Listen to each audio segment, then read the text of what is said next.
Hola, ¿cómo están? Esta semana empezamos con unidad 5, mediana edad, y en este video vamos a trabajar los aspectos psicológicos y sociales del adulto y los procesos identitarios.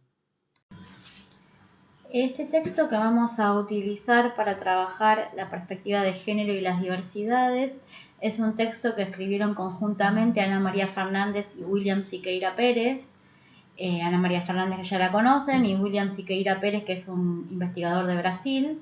El libro se llama La diferencia desquiciada, género y diversidades sexuales. Es un libro del año 2012, quiere decir que es previo a la creación reciente del Ministerio de la Mujer, Género y Diversidades. Y en ese sentido van a encontrar algunos datos que quizás hoy ya están superados, pero sí es importante toda la conceptualización teórica, ¿sí? Entonces, no se centren tanto en los datos estadísticos y sí en la parte teórica, porque eso es la parte más interesante que sigue estando vigente, y vamos a recuperar algún material ya más reciente en relación con las estadísticas y también con el tema de la pandemia y el género. En este video vamos a trabajar el texto Femicidios, la ferocidad del patriarcado, que es un texto de Ana María Fernández. Para poder entender cómo llegamos a la construcción patriarcal que todavía mujeres y varones estamos sometidos, y las diversidades obviamente también, el texto de Ana María Fernández trabaja también, ¿no?, como los otros textos, con una mirada genealógica, recuperando a Michel Foucault, y lo que va a plantear es que durante la modernidad, durante el siglo XVIII y XX aproximadamente, las lógicas culturales del capitalismo crearon un nuevo orden sexual moderno, a través de lo que se conoce como el dispositivo de la sexualidad, que se forma en el siglo XVIII. El dispositivo de la sexualidad, ahora vamos a ver su definición, pero lo que termina concretando es una experiencia sociohistórica por la que pasamos todos los individuos, o pasaron todos los individuos hasta el siglo XX, avanzado el siglo XX, y que los moldea de forma de que terminan reconociéndose como sujetos de una sexualidad predeterminada. Todo dispositivo para Michel Foucault está conformado por tres ejes. Un eje de formación de saberes sobre la experiencia, sistemas de poder que van a regular la propia experiencia, y el dispositivo de la sexualidad va a adquirir diferentes formas. El patriarcado, la familia nuclear, el amor romántico, que van a ser las formas en que se va a moldear la subjetividad en la modernidad en lo relativo a la sexualidad, que es una forma más de control social. ¿Cómo se define el patriarcado, ¿no? Porque todo el tiempo hablamos de patriarcado, pero en realidad no aparece la definición teórica, conceptual, que tiene que ver con esta mirada crítica. El patriarcado va a consistir en el ejercicio de poder de los varones por sobre las mujeres. ¿En base a qué? En base a creerse superiores, y en ese sentido van a tener mayores posibilidades y se van a conceder a sí mismos más derechos, porque las mujeres son consideradas inferiores. Entonces, esto se va a traducir en toda una serie de actitudes, de ideas, de valores, de prácticas culturales que van a adjudicar tareas diferenciales cotidianamente para varones y para mujeres.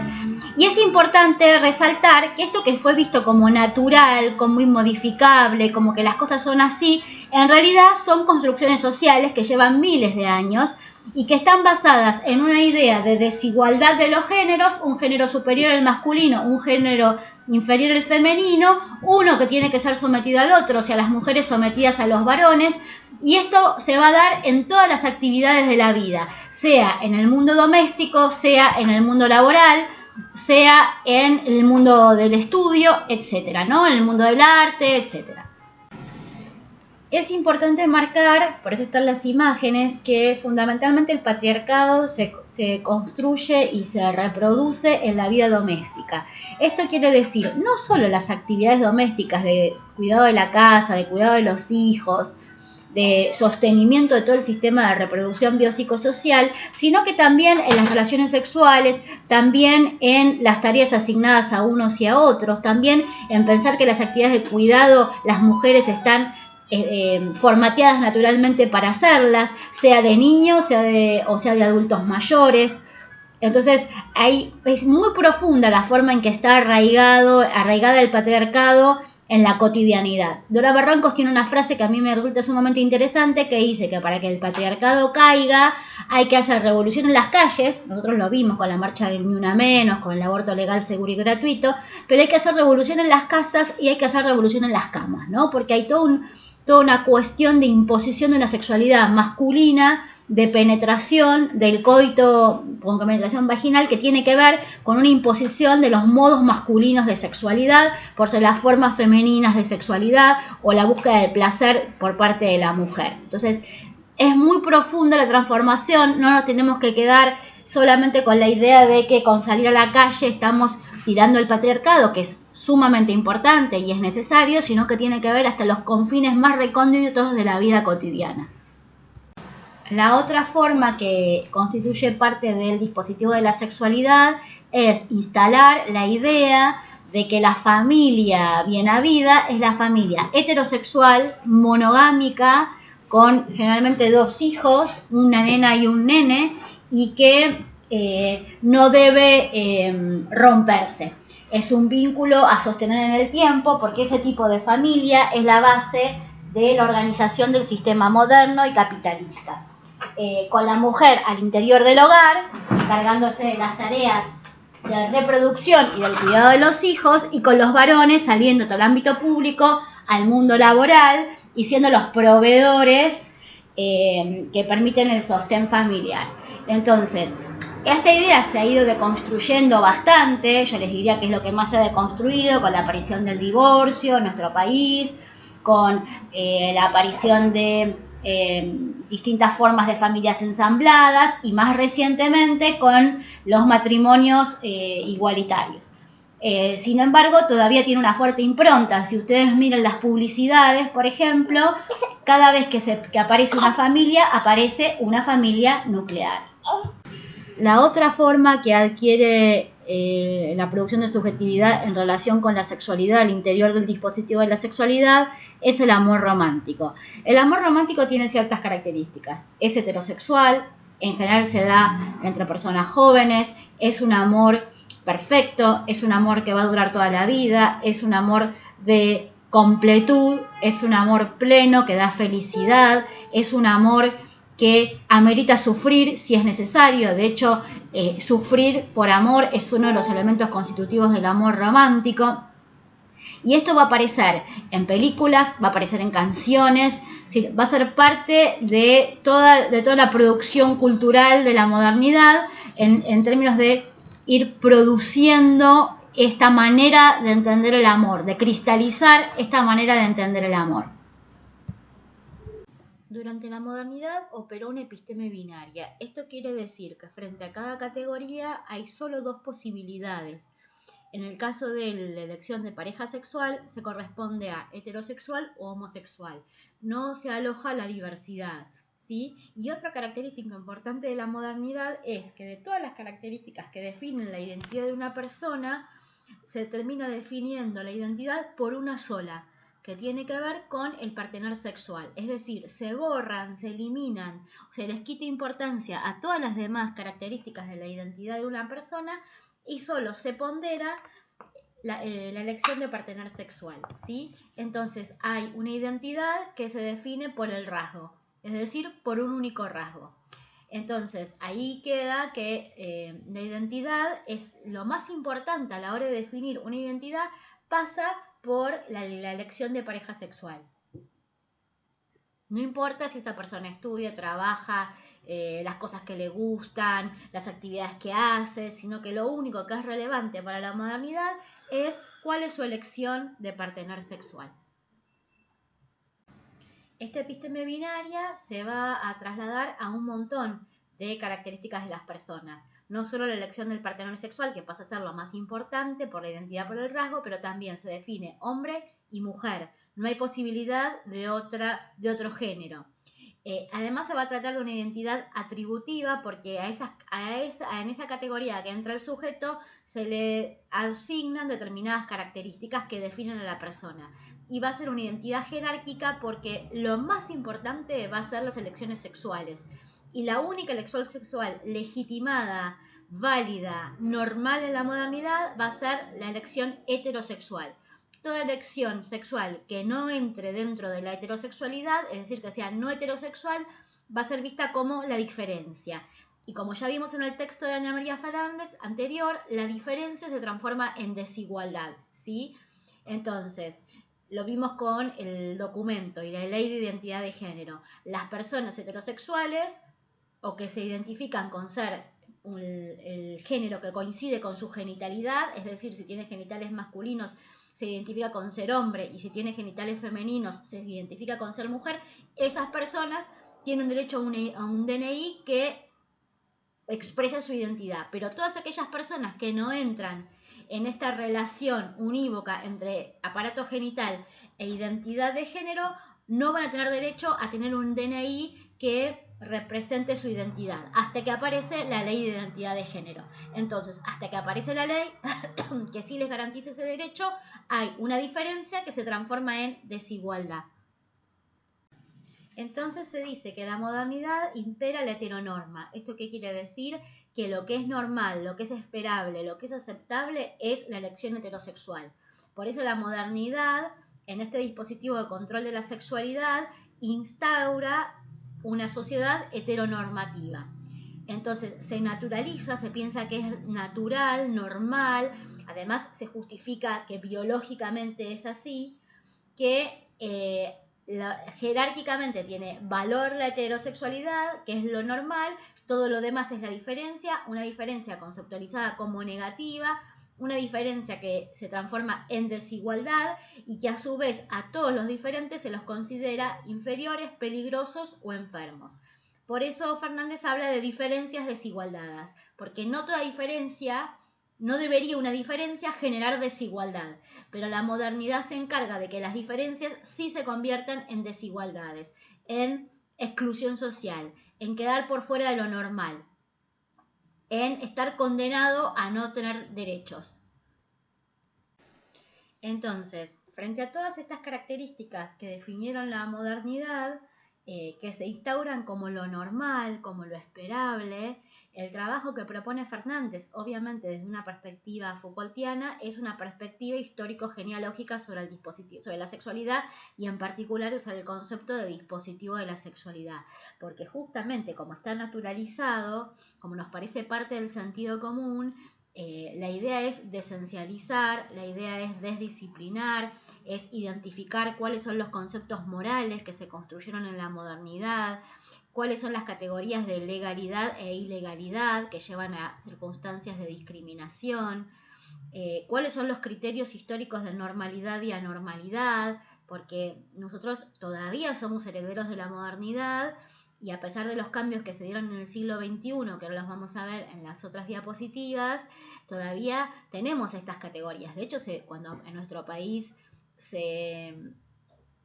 dieron las discusiones por la ley de matrimonio igualitario, la ley de identidad de género, fue toda una discusión muy ardua, porque las que estaban imperando en el sentido común de la mayoría de la población eran las categorías de la episteme moderna y del dispositivo de sexualidad de la modernidad. Y aún es el día de hoy que siguen presentes en la sociedad, quizás no en la misma medida, pero siguen estando vigentes. La lógica de la modernidad, que en este carácter de establecer qué es normal y no normal, va a definir también quiénes van a poder ser aceptados en las instituciones y quiénes van a quedar en el orden de la clandestinidad, quiénes van a poder circular libremente y quiénes van a quedar en instituciones de encierro. Entonces, es importante la genealogía histórica para detectar los modos de disciplinamiento de control social que cada época tiene sobre la sexualidad y las cuestiones eróticas. Todavía seguimos capturados por estas categorías de la episteme binaria que tienen que ver con heterosexual, homosexual o bisexual, que no nos permiten ver la complejidad y la multiplicidad de de las diferentes formas del género, de la diversidad.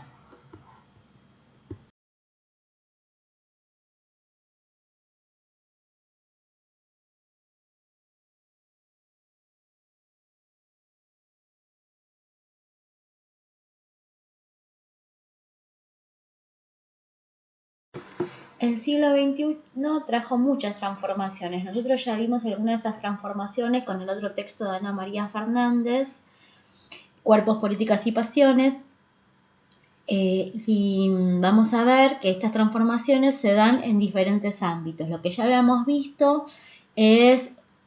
el desfondamiento de las instituciones que marcaba Deleuze en los 90, junto con la descripción de las sociedades de control. Cuando Deleuze habla del desfondamiento de las instituciones de la modernidad, lo que nos está diciendo es que aquellas instituciones disciplinarias que habíamos visto con el texto de Coria y Leucovitz, la familia, la escuela, los hospitales, la fábrica, dejan de tener sentido. ¿Sí? Esto que trabajaban Coria y Leucovitz en el 2004 había sido descrito por Deleuze en el mundo en los 90, digamos, sobre lo que sucedía en el mundo en los 90, es decir, son instituciones que cumplían con objetivos históricos del Estado-Nación, que estaban sustentadas por el Estado, y que en los 90, a partir del avance del mercado y los medios masivos de comunicación, pierden su sentido. Entonces esto es, por un lado, un problema, porque el avance de los medios masivos de comunicación y el mercado son los que van a producir la nueva subjetividad, pero por otro lado también una oportunidad, porque se van a empezar a cuestionar las formas de subjetividad que generaba la modernidad. Y se van a empezar a ver diferentes modalidades amorosas, conyugales, formas de erotismo y distintas maneras de ejercer la maternidad y la paternidad, que lo que van a dar cuenta es de que justamente la producción de subjetividad varía en ese momento histórico. Nosotros somos herederos de esa transformación que inició en los 90 y que está plenamente vigente y consolidada en el siglo XXI. Entonces hay nuevos modos de subjetivación en la actualidad. Hay una transformación muy profunda en la relación entre lo público y lo privado. En la modernidad, lo público tenía que ver con el trabajo, tenía que ver con figuras y funcionarios, y lo privado quedaba resguardado y no se exponía, no aparecía en ningún lado. En pleno siglo XXI, lo público y lo privado se desdibuja, y lo vemos todo el tiempo en las redes sociales, que se expone la privacidad, desde las relaciones sexuales, la vida cotidiana, las formas de estar en el mundo de nuestra cotidianidad se exponen en el mundo público a través de las distintas redes. Empiezan a visibilizarse las múltiples identidades sexuales y de género y las operaciones para la adecuación del sexo al género, y lo que ya hablamos de las luchas por la ley de identidad de género y el matrimonio igualitario. Y se empieza a cuestionar, aparece la categoría política teórica de femicidio. Ustedes saben que previamente a la aparición de esta categoría, que fue de años de lucha, los asesinatos de mujeres en manos de hombres por el mero hecho de ser mujeres eran conceptualizados como emoción violenta o crimen pasional, y a partir de todo un trabajo de deconstrucción y de lucha aparece la categoría de femicidio, que es un logro histórico. Es decir, que la violencia de género, además de su forma extrema, que es el femicidio, aparecen visibilizadas todas las formas de violencia de género que tienen que ver no solo con violencia física, sino con violencia psicológica, violencia económica, violencia relacionada con el uso de los hijos para la extorsión, con lo cual aparece una violencia afectiva. Y eso también es producto de las transformaciones del siglo XXI.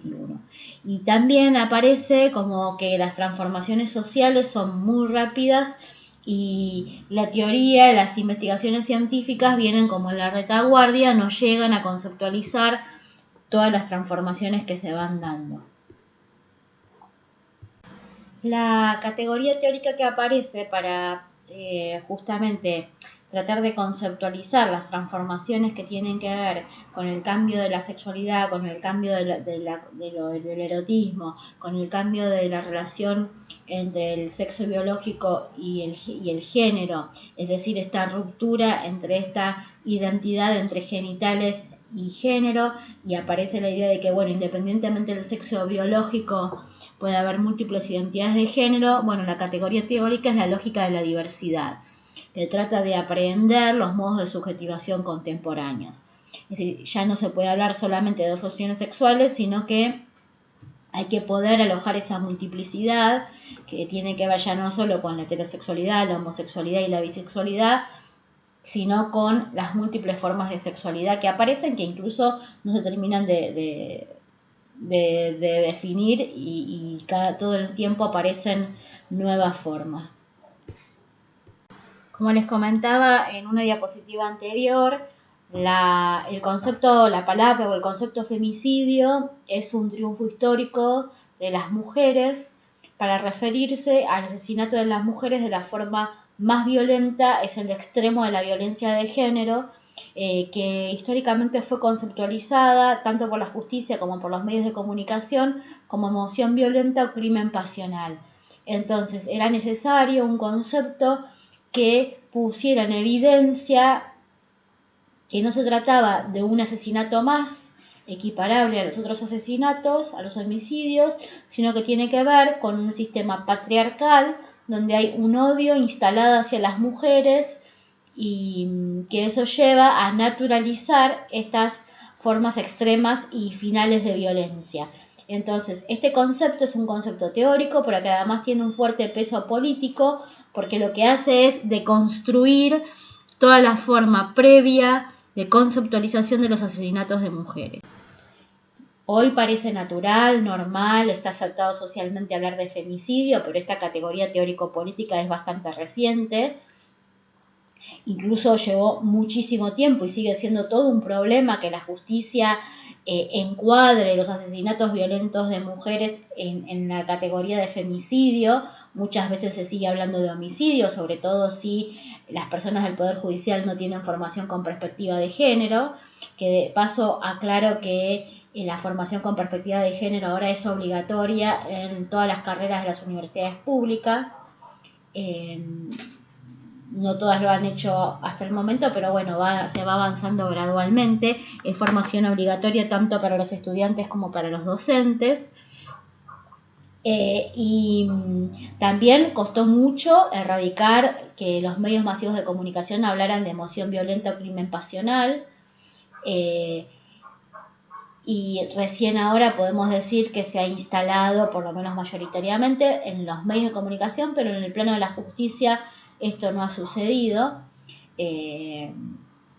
Y cuando hablamos de femicidio, hablamos del asesinato de mujeres en manos de los hombres, pero que ese asesinato está motivado por el desprecio, el odio, el placer de matar a la mujer, la idea del sentido de propiedad. O sea, la mujer no es un sujeto de derechos, porque esto viene de lo que ya vimos teóricamente, que es el patriarcado, sino que la mujer es una posesión del varón, y en tanto posesión, objeto, se puede hacer con las mujeres lo que los varones deseen. Entonces, deja muy en claro la categoría del femicidio, que no se trata de un asesinato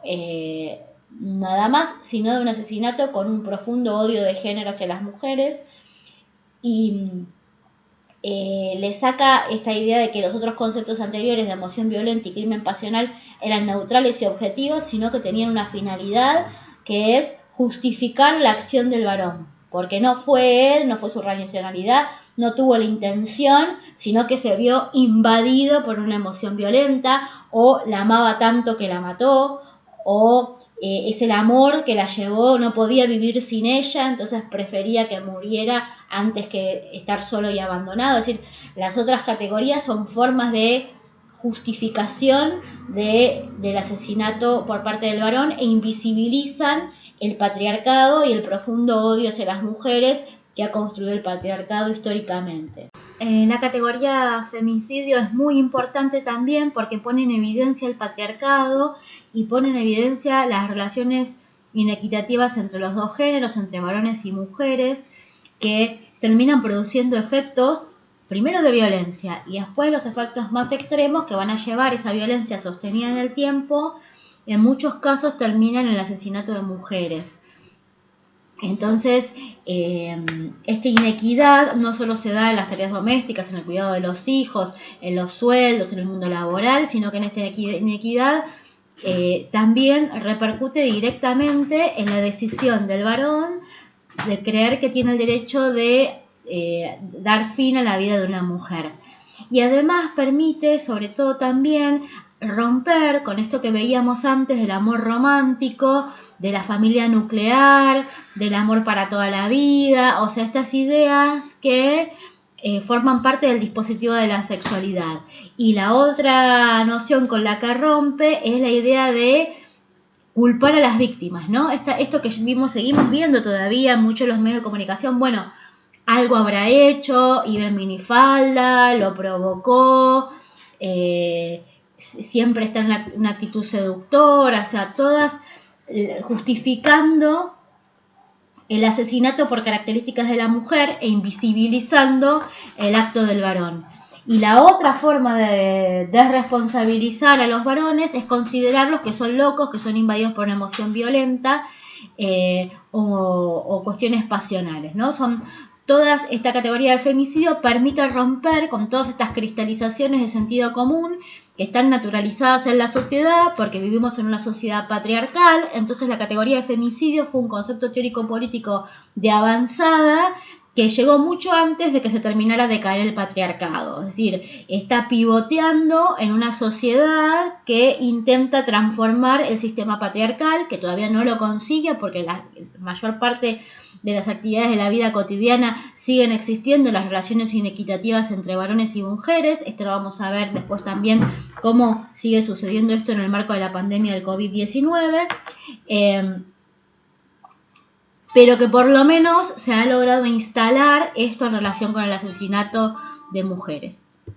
Otro logro muy importante de la categoría de femicidio es que saca la violencia y el femicidio del asunto personal o privado, es decir, lo instala en el terreno público, lo instala como una exigencia de políticas públicas de protección a las mujeres, lo instala como una exigencia para la justicia de que reconozca el correlato de la violencia extrema generada por el sistema patriarcal, porque históricamente era una cuestión de pareja, una cuestión que se resolvía al interior de la casa, una cuestión que tenía que ver con la relación al interior del matrimonio o de la pareja que convivía, y la que nadie se metía. Esto también es central. Al entrar en el territorio de lo privado, nadie se metía, era un tema que tenía que resolver la pareja. La categoría de femicidio lo que hace es instalarlo en el ámbito de lo público y demandar al Estado para que se haga cargo de proteger a las mujeres.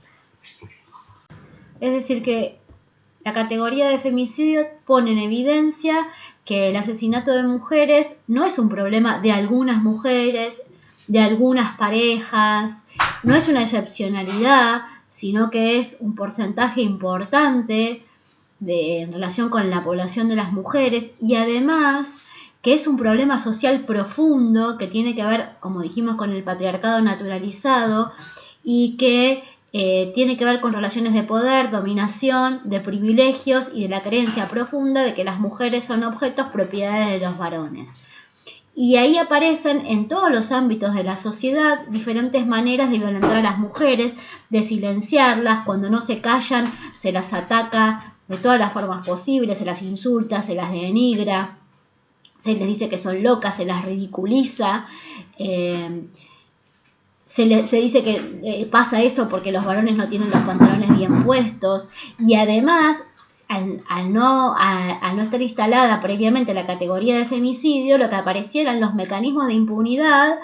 en los distintos sectores de la sociedad, la justicia, la policía, que van encubriendo a los asesinos. De hecho, tuvieron que crearse las comisarías de la mujer, porque las mujeres iban a hacer las denuncias por la violencia reiterada y sostenida en el tiempo a las comisarías y no les aceptaban la denuncia, se reían de ellas y las mandaban a su casa a solucionar el problema con el violento. Entonces, ahí aparece claramente que es todo un sistema social que en sus diferentes ámbitos sostiene el patriarcado, en el hogar, en la vía pública con el acoso callejero, en las comisarías, en la justicia, en el sistema de salud, porque cuando las mujeres aparecían golpeadas, los profesionales no hacían las denuncias. Entonces, todo esto da muestra de que no es un problema privado, que no es un problema de algunas mujeres, que no es un problema que se resuelve al interior de las parejas y de las familias, sino que es un problema político y que claramente tiene que intervenir el Estado para desmantelar todas las formas de violencia que sostenidas en el tiempo llegan a la forma extrema que es el femicidio.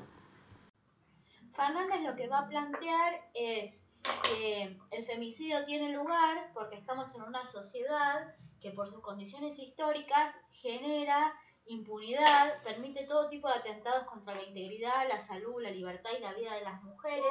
en distintos ámbitos, y se va a dar un continuum de situaciones de violencia que van desde la violencia verbal, física, psicológica, afectiva, la violación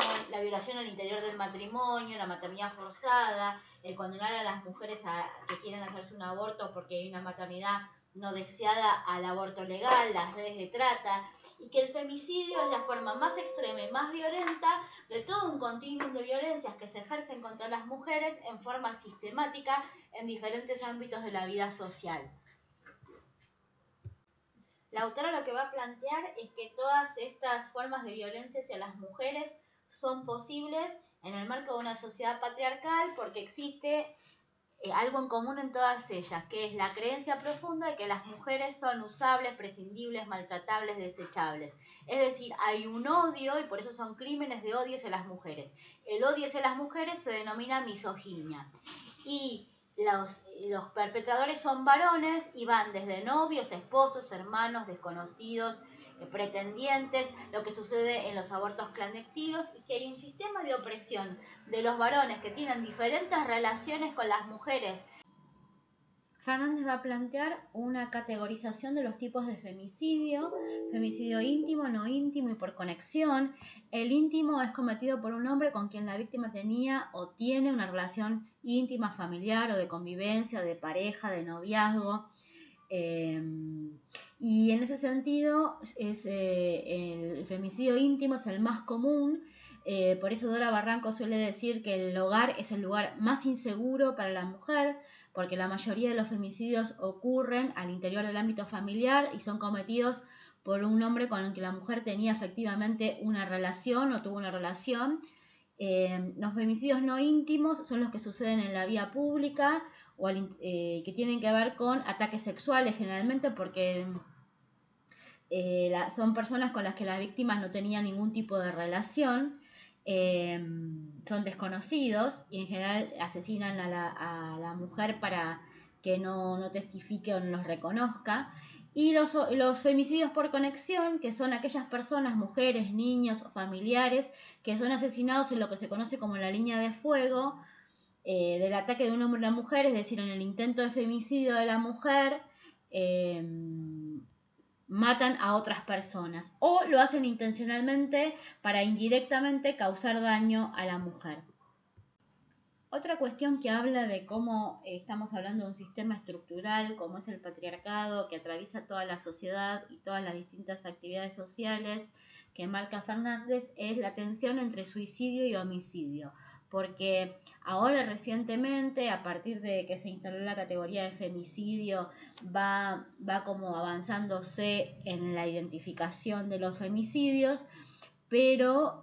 persiste todavía una nomenclatura poco clara cuando se trata de la muerte violenta de mujeres. En general hay alteraciones de las estadísticas en los números de suicidios y homicidios cuando se trata de mujeres. Se registran como suicidios formas de muerte que no corresponden a las formas de muerte típicas, las formas de suicidio típicas de las mujeres. Entonces lo que da cuenta de que hay ahí un proceso de invisibilización del femicidio que tiene que ver con una manera de entender la realidad, ¿no? Si una mujer aparece muerta, lo más probable para el sentido común patriarcal es que se haya suicidado y no que haya sido un femicidio.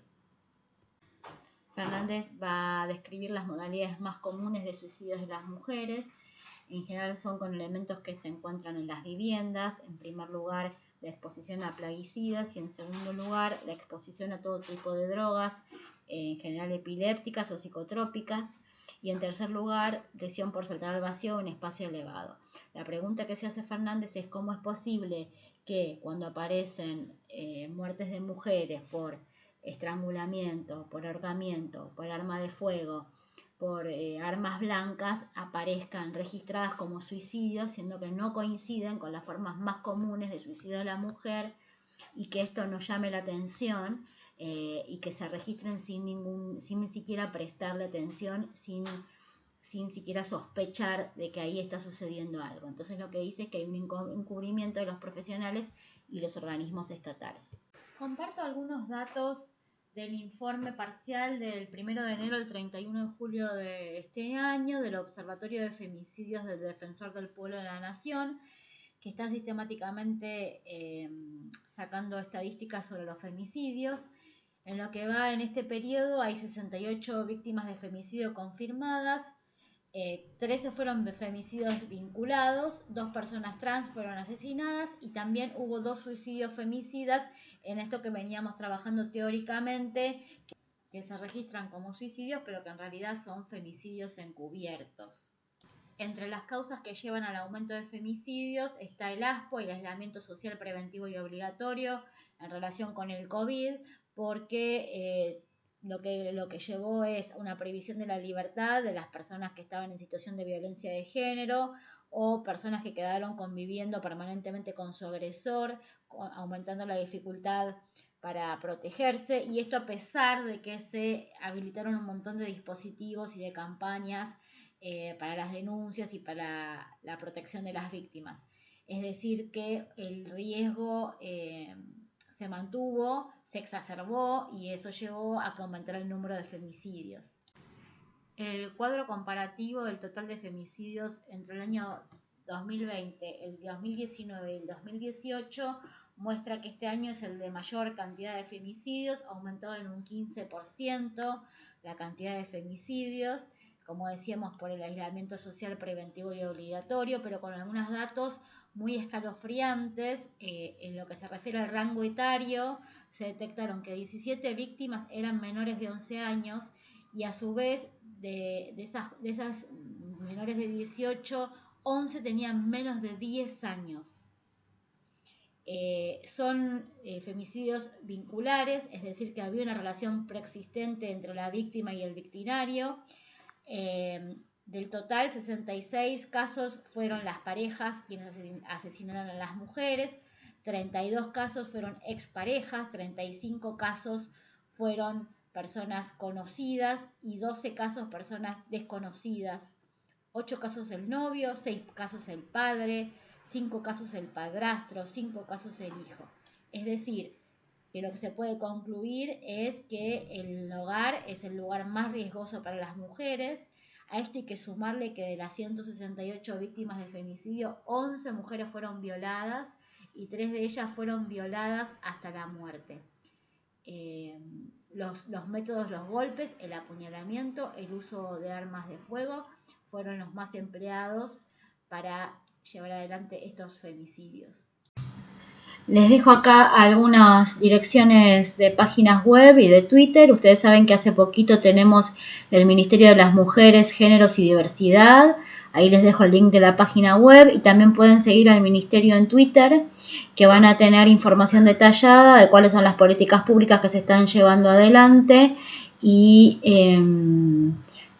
también números y estadísticas y demás. Y como fue el Día Nacional de la Lucha contra la Violencia de Género en los Medios de Comunicación, el Ministerio hizo una campaña para concientizar, así que van a encontrar varias imágenes de esta campaña que me parece muy interesante, definiendo de qué hablamos cuando hablamos de violencia mediática, también marcando que hay una ley, que es la ley 26485, que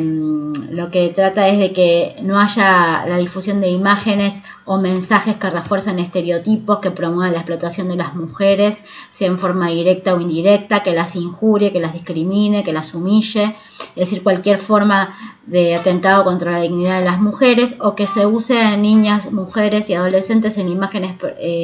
pornográficas, o que se reproduzcan situaciones de trato desigual que tienen que ver con patrones culturales, patriarcales de violencia de género.